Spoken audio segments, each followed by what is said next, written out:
insane. Whenever I Yeah, talk about in my episodes of oh, this plant is poisonous to cats and dogs, I'm like, I wonder if people find this useful. Like, are their pets eating them? So it sounds like you're that person that would like to know. Yeah. totally, exactly.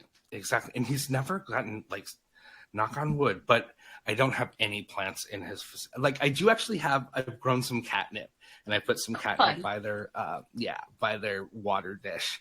But yeah, it's the thing I was going to ask you too was a plant that you repurchase after you've killed, and you said ferns. You do that with ferns. Is there any other plant that you have tried to keep alive, but then you see it again and you're like, we're going to make it work this time? Oh, that's a great question. I honestly, because I don't have too many plants, not too many die on me, which is really great. That's good. But yeah, if my fern did die, I would definitely repurchase it. I don't know. There's definitely plants that have died and I have no desire to get again. Yeah. An alocasia, I just had like a basic elephant ear alocasia, and that one, when it died, I was like, no, thank you. Like, it was so picky and hard, and it had spider mites. Air plants was another one that I killed one of them, and I was like, well, there goes that one. Like, I don't want to get one again. Yeah. So, yeah. Hopefully I don't kill any of my favorites, but. A garden space outside. I know you just moved 8 months ago, you said, into a space that has yard space. And this upcoming spring, it's still not spring for you yet, but when it comes, are you going to plan on doing a bit of a garden outside? Oh, for sure. For sure. Yeah. I already have a neighborhood group that I get together. We're just like a bunch of gardening girls. And yeah, we have been meeting. We kind of take a break during winter time. So we've been meeting since, is it March? I think February was our first meeting, and we've been planning out what we're going to do. And it's so nice because I have a lot of knowledge in my head from my degree of what works and what you should do and best practices, but I have no practical knowledge that I've actually used. And so to have these older women in this group of oh yeah, don't do this works well, it's been so nice. So yeah, I have a plan. Yeah, it's so great. But I have a plan for my garden. I've only been planting because it is so cold here. I think I'm in zone 6. I've planted just lettuce and carrots, things like that are very hardy. Yeah. And hopefully it goes well because I love gardening, but I have not been able to do it very much. I had planter boxes at our last place that was probably 4x4, and kind of went to town with that and grew what I could. But now I finally have in-ground planting that I can do, and I'm very excited to try it out. Any garlic? No, actually, I don't know why I didn't try garlic. I have a lot of onions and stuff, and I use garlic all the time. So I think next season I might give it a go. Do you have any experience with it? No, I'm always too late. It's too warm now, Yeah. When I was thinking about it, I was more worried about getting the wildflowers into my garden. This year I wanted to do a wildflower garden and make it very pollinator friendly. And I love that. And have some Florida native plants, and then put vegetables around it. But I'm as well just recently had, space to do garden. I was at a beach location previous and had a garden, and it was flourishing, but it got really cold, and then our pipes busted in Florida, which is insane. But at the beach, and it froze, and the pipes busted. So the garden kind of and then I tried to move it to the new location. So I still have some kale from that. I saved, but So this is kind of my first season to like really try it out. I've done seedlings and have now put them in the grounds, and morning glory seedlings and peppers. So they're doing nice. Good so far. So yeah. Yeah, it sounds like we're kind of in the same boat. You and I will be learning by trial together. Yeah, I love that. Yeah, that's great. Any new projects coming up that you want to talk about?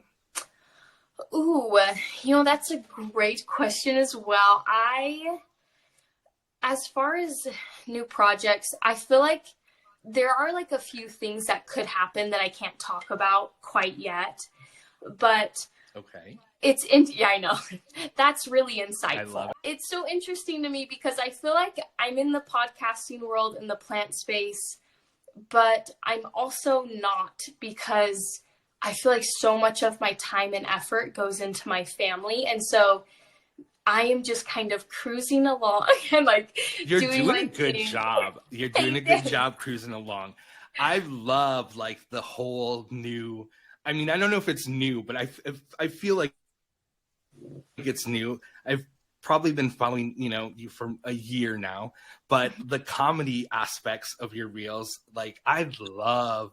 You are a comedian. I'm like, whoa. Thanks. Plant school, like also comedy school. Like this is so good. It's really good. Yeah, I've struggled so long with social media. I don't know if you've ever felt that way, but it is really hard for me to find a time to post and keep on it and like promote my podcast. And so I'm like, you know what? Like I will talk about my podcast and like a little snippet of information on one reel, and the next day I'm going to do something funny because that brings me joy and they're so fun and like easy to do for me. Yeah. So yeah, I love doing that. It's made posting so much easier too. And I feel like a lot of people relate to the comedy aspect of plants and how like we can't resist buying one more. And you know what I mean? We're all totally dealing with the same stuff. Yeah. And just to add to that, I love that in your podcast, you are so real and just authentic. You come off with such great knowledge, but it's always so fun. And that's, and also hearing your voice is so like therapeutic.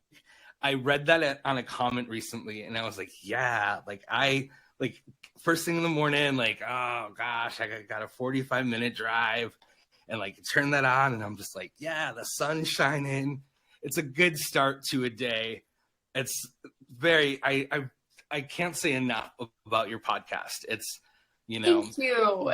That really means so much. That means so much.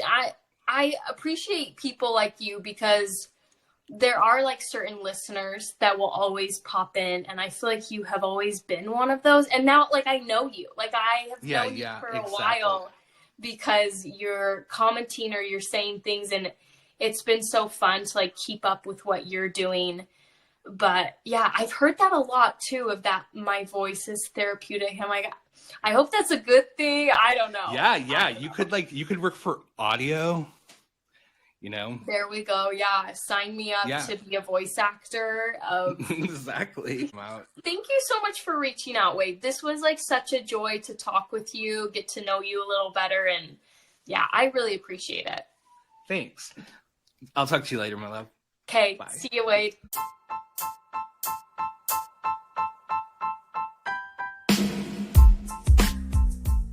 Hey, plant people. Thank you so much for tuning in to the 7th episode of the Plants by Wade Lee podcast.